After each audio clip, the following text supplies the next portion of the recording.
loves to play soccer. How many of you like to play soccer? How many of you have a soccer story that you have? When my son was 5 years old, when he was 4 years old, he was playing soccer one time, and you know how 4-year-olds play soccer? They're falling over the ball. He would like kick it and fall, and then he'd fall and hit the ball with his stomach, and he'd get up and laugh, and he'd sit on the ball, and he'd kick the ball.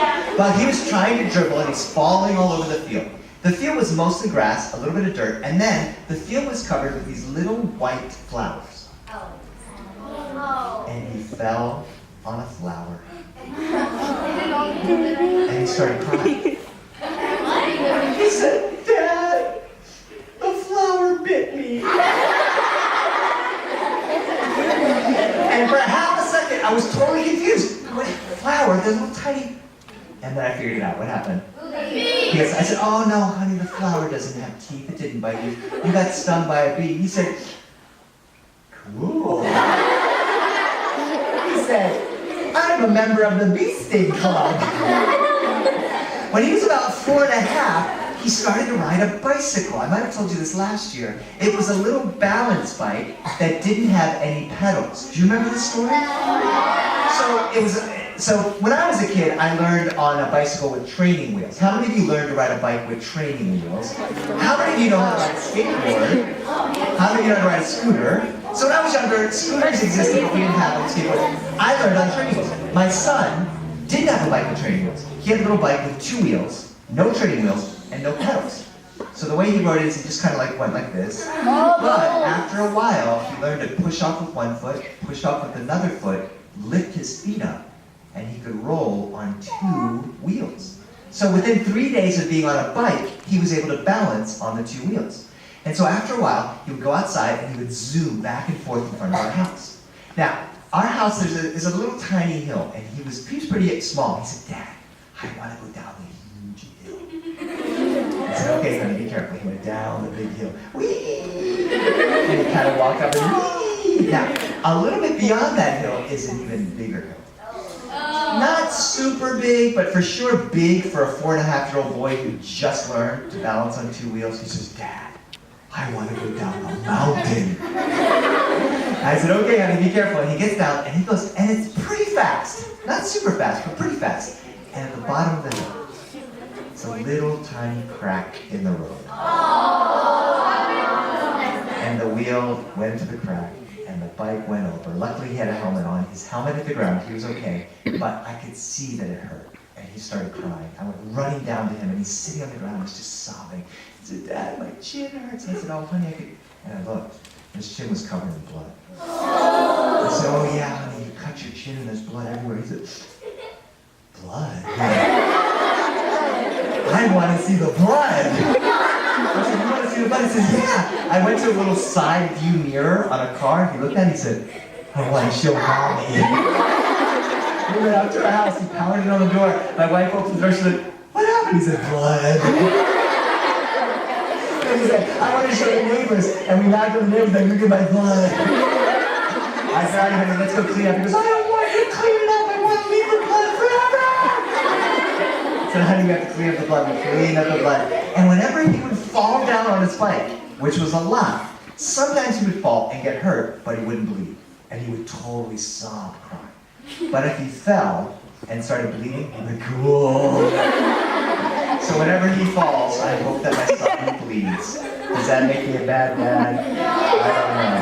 My daughter is not quite the same. My daughter, she will cry about anything until you put a Band-Aid on it. And a Band-Aid makes it better.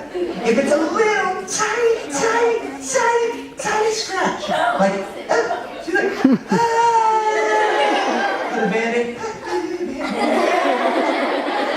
If it's a huge gash, it means 60 stitches. Like, "Ah!" Well, so she learned on the exact same balance bike, but she didn't go on the little hill in front of our house, and she didn't go on the slightly bigger hill because she remembered the story. Because I've told this story to my family for years now of his wheel going in the little crack. She decided she was going to go onto a very, very small. It kind of like would go back and forth. Like she'd start using not a half pipe because it was part of the street, but it was kind of like a half pipe, but actually part of the street. So like when it rains, it gets a little puddle of water there. So she just goes back and forth and back and forth. And I did what parents sometimes do, totally ignored her. And I'm just talking to some other adults when all of a sudden I looked at that little like mini half pipe in the street and she's not there. Oh. She must be fine. So I went back to talking and wait a minute, my daughter's gone. Where's my daughter? I'm looking around, I looked up, this is nowhere, I looked at our house, no. And all of a sudden, I look up the biggest hill in the neighborhood. Oh my God. And way at the top is a little tiny 5-year-old girl. And I go into slow motion.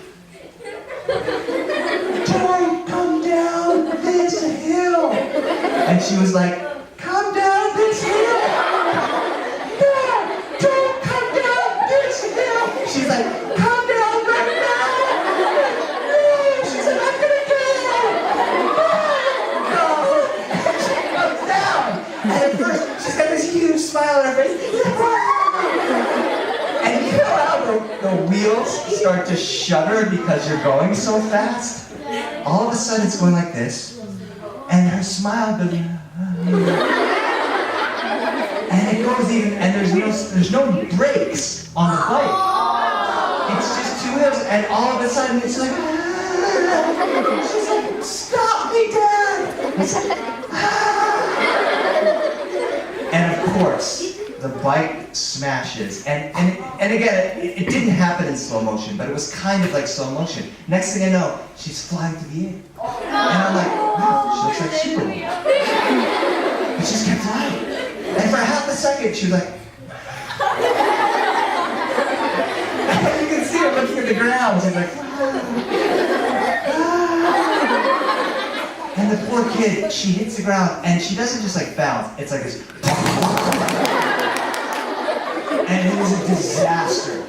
And I know that if I can get Band-Aids on her right away, she's gonna be fine. Doesn't matter if we have to go to the emergency room. If I can just put a Band-Aid on, she's gonna be fine. She gets up and she's covered in just gravel. There's just gravel and everything all over. She's sobbing. I can see she's got cuts. I'm like, honey, let's go get some Band-Aids on you. She says, no. I said, honey, no, we have to clean up. She goes, no. I said, honey, we gotta go home and put Band-Aids on. She goes, no, I wanna do it again. Up the hill she went, and the second time down she didn't fall, and we finally went home with Band-Aids all over her. So I have these bike riding stories. How many of you have a bike riding story? Or a time you crashed on a skateboard or a scooter? Will you turn to somebody and tell them that story right now? Turn and tell them.